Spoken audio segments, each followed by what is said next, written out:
And now that we are completely open, I feel a little bit better, not as stressed out. And my office is not getting quite as many phone calls as the last 15 months. But we set up a dedicated email address to help any constituents with any issues. And that address is askfiona@treasure.ca.gov. And I will put that in the chat so that you all can email us if you have any issues, you cannot reach an agency, a website is down, you're looking for a check or a benefit, stimulus, please let us know. We are here to help. Now, when Jess Unruh, some of you remember Jess Unruh, he was one of the infamous speakers in the California State Legislature, the Assembly. And after he got termed out, he ran for treasurer and won. And he came over and said, wow, look at the treasurer's office. We have access to so much money, right? Grants and loans and bonds. We should be doing more in the treasurer's office. So since then, I chair about 15 different boards, commissions, and authorities. So CalAble is one of those authorities that I chair. And I'm sure many of you know about the CalAble program, that it was started in December 19th of 2014. Officially, the name of the program was the Stephen Beck Jr. Achieving a Better Life Experience Act, AKA the ABLE Act. And since we started in California in December of 2018, more than 8,000 accounts have been opened, totaling more than $55 million in assets under our management. And so I thank the Statewide Disability Advisory Council for being good partners with us and spreading the word that if you were diagnosed with a disability before the age of 26 years old, you can open up an ABLE account administered by my office, and you can save up to $15,000 a year without jeopardizing your other health and safety benefits from the federal government. And we really have seen that this is a game changer for many individuals and families, and giving a sense of independence by being able to have your own accounts in your own name. Now, we have been working very hard with other state treasurers to expand the age of onset for disability to 46 years old. And you can help us by writing to your Congress members about the Able Age Adjustment Act. And that is Senate Bill 331 and House Bill 1219. We have seen a tremendous amount of bipartisan support in both houses to expand the age of disability from 26 to 46 years old. Because we know some people go into the military and they don't leave until 22, sometimes later, and they develop a disability later on in life.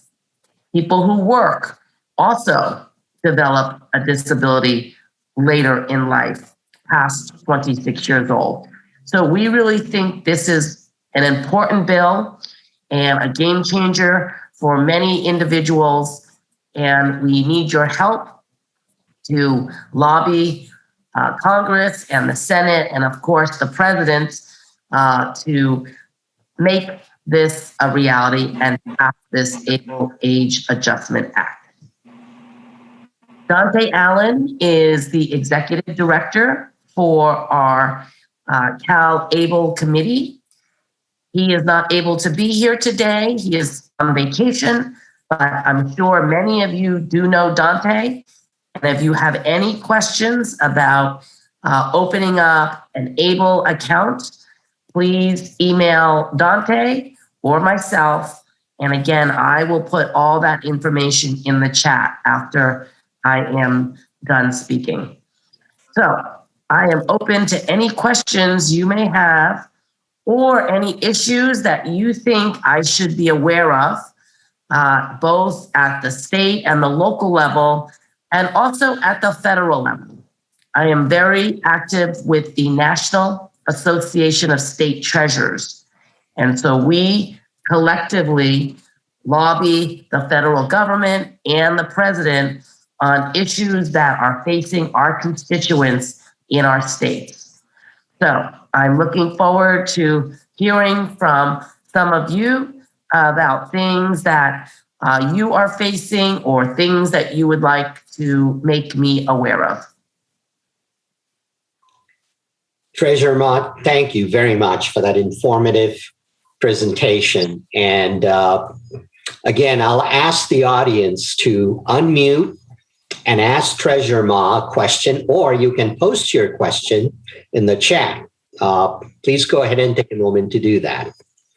And while the questions are being formulated, Treasurer Ma, what other programs do you have that can be a benefit to persons with disabilities, specifically in state service? Are you saying that people who are or would like to work in state service? There are many accommodations for anybody with a disability.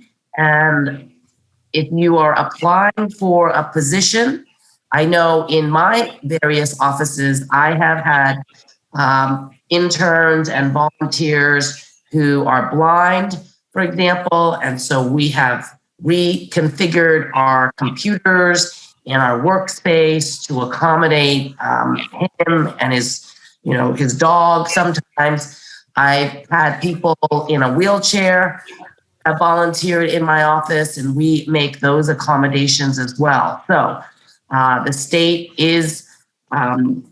must be accommodating to anyone who has a disability, number one. Number two, if you have a small business, a disabled, a veteran, a minority small business, the state also procures from different DV, MWBE type businesses. And I know in my office, we have won awards for really reaching out to non-mainstream companies so that we can include more people in our procurement process. We also, because of the pandemic, are now virtual. All of our meetings are virtual and online. So you can log on in your home, and you can also provide testimony. So public comment is also available either virtually, online, or sometimes we have to use the old-fashioned telephone system. Things don't work out quite as well. So all our meetings now are also virtual, thanks to the governor and the emergency order. And he is going to extend that so that we will continue to provide all of the government meetings online, so everybody has a better chance to log in, follow along, and provide public comment. Is that what you're asking, Bobby? Absolutely. Very comprehensive response. Thank you very much, Treasurer Ma. We have another question, and that is CalAble account. What is the maximum amount of deposit you can put in? And that's from the chat, I believe. Yeah, so each year you can contribute up to $15,000 per year. And for individuals who are recipients of SSI, the first $100,000 in an ABLE account is not counted against the SSI $2,000 individual resource limit. So that's basically $15,000 a year, and you can save up to $100,000 a year without having it count against your SSI individual resource limits. And the other question that came in the chat is, can account holders receive financial planning as well? A lot of questions on ABLE account, by the way. I don't know that. I mean, you can definitely email or call into our ABLE account. We do have specialists who can answer your questions, like if you're going to open an account, which fund is most appropriate to you. So we have experts who can help you with your ABLE account, but they are not really there to provide financial advice to you. That really should be your financial consultant, planner, or even your accountant CPA. Thank you, Treasurer Ma. And the other question, I think, is they're asking, what's the name of those two bills you just mentioned so they can advocate and write to the Congress and representative? I believe you mentioned Senate Bill 331 and House Bill 1219. Is that correct? Yeah, that is correct. Okay, great. So that answers that question. And I don't want to take up a whole lot of time asking my questions. So I want to turn it over to the audience and present your questions, please. Bobby, this is Susan, the technical support for the DAC. Fiona, I just wanted to kind of actually back up to what Bobby was saying about, so the audience you have here, we're all people that work for the state that advocate for state workers that are disabled. That's why that particular question came up. And I had a question that was along that same lines about so since I'm in a DAC committee and I can advocate within my agency, are there any grants or specific programs specific to state of California workers that are disabled? Because we all know that before we come into state, there are programs to help us get in. But once we're in, are there any additional funds that we could say advocate to our agencies saying, have you guys looked into this grant? Have you looked in this program? We should really use these monies to make our particular agency better. So that's my question. Yeah, so that's the first time someone has asked me about this question. So I will let Catherine Asprey on my team. She monitors my email, the askfiona@treasure.ca.gov email, and we will get back to you. Perfect. Okay, maybe we can get back to Bobby. Yes, please get back to Bobby. Great. And then I don't see any more questions in the chat. Does anybody else want to unmute themselves and ask a verbal question to?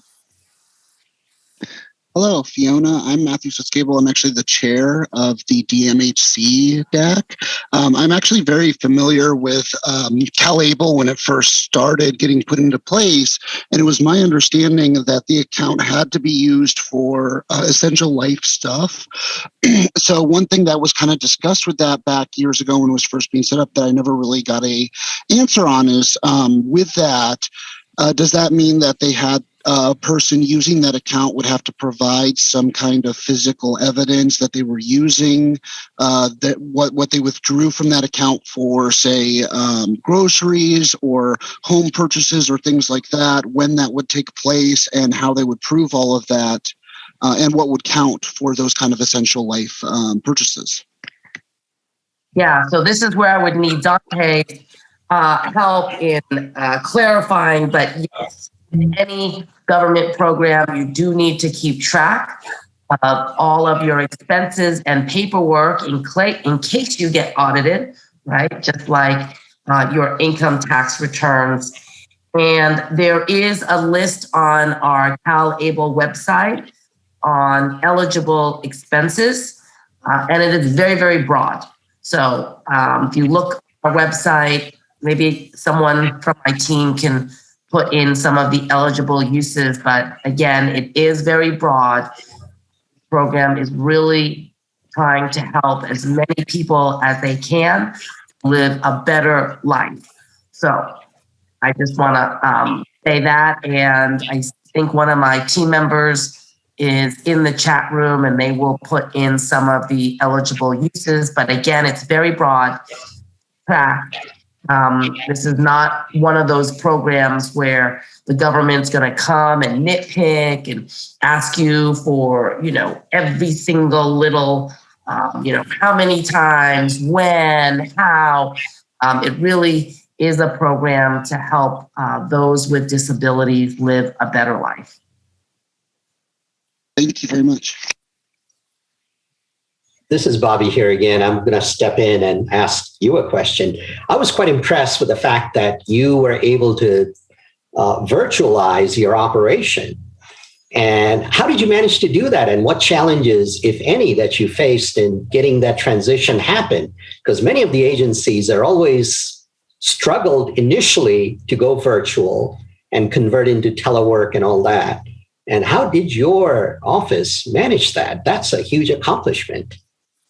Yeah, I mean, compared to some of the other traditional offices, we have 420 individuals. So I like to say that we are lean and mean, and we are able to be a little bit more nimble and quick in terms of pivoting and adjusting. So when the governor set his stay-at-home order on March 16th of 2020, we immediately started meeting with our IT group to get everyone a laptop and a VPN number so that they could work remotely.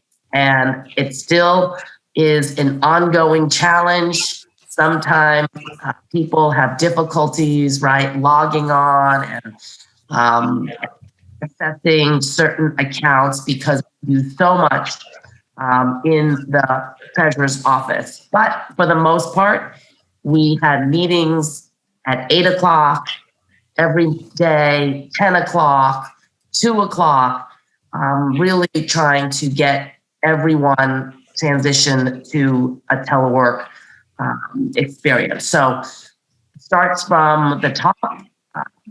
It is not easy. There has to be a will from the leadership team and everyone else who is working on it to work together to expedite. Again, I have a great team at the Treasurer's Office who is very committed not only to constituent services, but also making sure that our team members are equipped and hopefully, happy even during this difficult situation. I think we did a pretty good job at the Treasurer's Office, and I want to thank my team, not only my 3 divisions, but my 15 boards, commissions, and authorities, as well as the executive office for really being able to pivot quickly to the virtual work environment. Thank you. Susan, you had a question. Please go ahead. I do actually, and it's a question to a comment, Treasurer Ma, that you made kind of in passing, and I thought it was really interesting. So I have a lot of people in my family and my friends, my community that are disabled, some who are working disabled, some who are on government programs, less like SDI and SSI. And you said that they should keep very good records of their income and expenses. And I wanted to ask, do you think they should be even more vigilant than others in keeping track of their expenses? Because it's kind of a new idea that I hadn't heard before, that when you're on these state programs, you really need to really keep track, even though I know that persons who are on these programs know that to a certain extent they have to keep track of their expenses and funds because they have to report back. But I kind of heard from the suggestion from you that maybe they need to be even more vigilant than a normal person would be when they're part of these programs. Is that correct? Well, I think whenever you get federal funds or state funds, it's important to keep your paperwork. I am an accountant, I am a CPA, and we advise people to keep their records for, 5, 7 years. But recently, someone asked me about tax information 10 years back. Wow. Well, I know. And, I, like everyone else, do spring cleaning, and we only have so much room for boxes and boxes of information. So I had my tax returns, but I didn't have my tax data for 2012 because it was 10 years ago, and I usually only keep up to 7 years of tax material. So you just never know.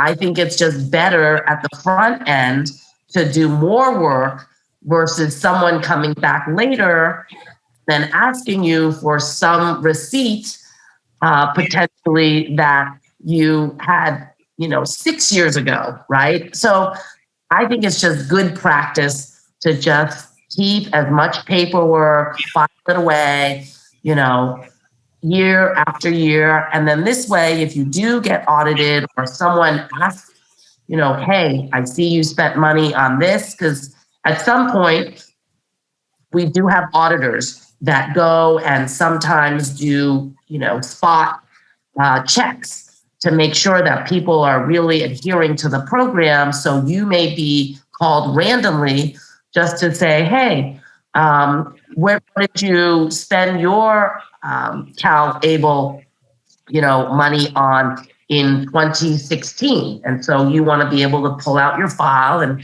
have everything in there. So that's what I would say is it's easier just to do the documentation and preparation as you're going versus trying to have to go back and get information later on. That's it's a wonderful piece of advice. And it's interesting that, having spent my life amongst this community, that this is one of the first times I'm hearing that if you're in a state program, you really need to be extra vigilant about making sure you have your expenses tracked. I mean, they do advise when you're in these programs to have certain things tracked. But I love what you're saying. And I actually think I may spin off this idea, because it is like, maybe there needs to be a little bit more education out in the community about, if you're on a government program, you have to be more vigilant than even someone who's not in a government program. That's really good advice. Thank you so much for sharing that. Do we have anybody else that would like to ask a question? Well, if nobody's asking, I'm going to ask my question again. It's going to be my final question. I realize that we're getting close to the end of the time commitment that Treasurer Ma had already made generously with us. And that is, it's more of a compliment. Recently, we heard that your office sprang into action by investing all that money that came from the funds from the federal government, and you generated a very healthy return for the Californians. What's the mechanism that was involved in getting that done so quickly? So there was a lot of preparation to invest $26 billion, and we were able to do it in a week. So what we did is we have 8 depository banks, and we have been communicating with them for months, because you have to put collateral up. The banks have to put collateral. So we're putting $8 billion into a bank account. They also have to come up with $8 billion worth of collateral. So part of it is good communication with our banks, reparation, and keeping everyone in the loop. right? We were on the phone with Treasury, the US Treasury, trying to figure out when money was going to come so that we could prepare all of our partners. And that's what happened. It did finally come, and all of our banks were ready to receive our funds. And of course, every day we invest our idle funds so that we can make money for the people of California. Since I started in January of 2019, we have also refunded a number of older general obligation bonds and have saved the people of California over $4 billion over the next 20 years. So part of it is just being diligent, being prepared, working with our partners to make sure that we are getting the best investment returns on our money. So I thank you, Bobby, for asking that question. And Ann Osborne of our Cal Able program is also available to make some remarks about Cal Able. And perhaps I'll ask her to turn on her camera so that you can see who she is and put a face to a name so that if you do have further questions, you can email her directly, or you can also enter your questions or comments in the chat, and Ann will be happy to assist you. So Ann, do you want to jump on? I still have a couple minutes and would love for you to share my time here with the council. Thank you, Treasurer Ma. I just wanted to say that CalAble is a great resource. We have been doing a lot of presentations. So if your group is interested in having CalAble come out and talk about the program, we are certainly willing to do that.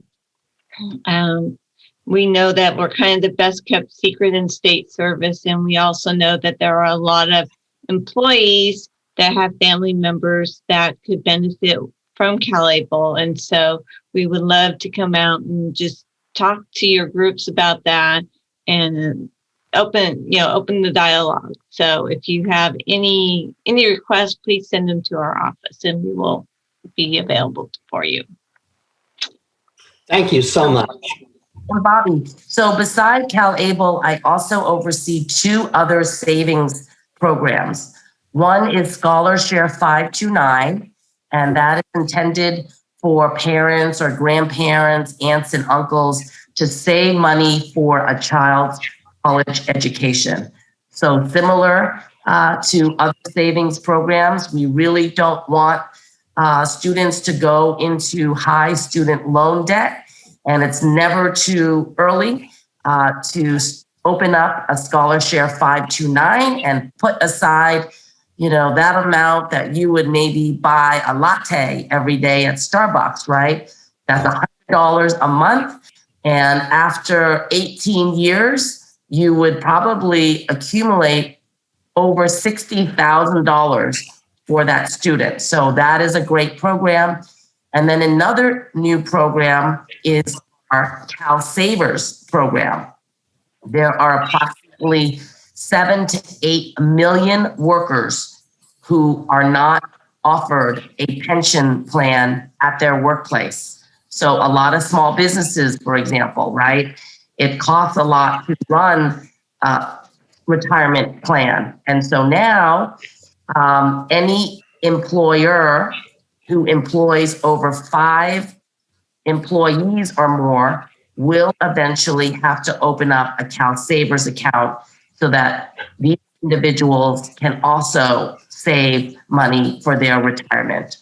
So that is for any employer who does not offer a retirement savings account for their employees will eventually have to open up an account for them. And then that account stays with this employee for their lifetime. So even if they quit or move or go part-time, this account stays with that employee. So this is also another game changer for many employees here in the state of California. Great information. Thank you so much. I really like the piece that you could save the cost of lock-in, turn it into $60,000 return. Over 18 years. Only the banker of the state could come up with that analogy. That's great. Well, Thank you. Treasurer Ma, thank you very much. You've been awesome in terms of giving us information. I hope you come back and visit us soon, and we will have our next program in October. So we'll send you an invite. Will you join us then? Absolutely. Great. Look forward to seeing you again. Thank you so much. Bye, everyone. Stay safe. Bye-bye. Thank you so much. And again, that was awesome Fiona Ma, our state treasurer.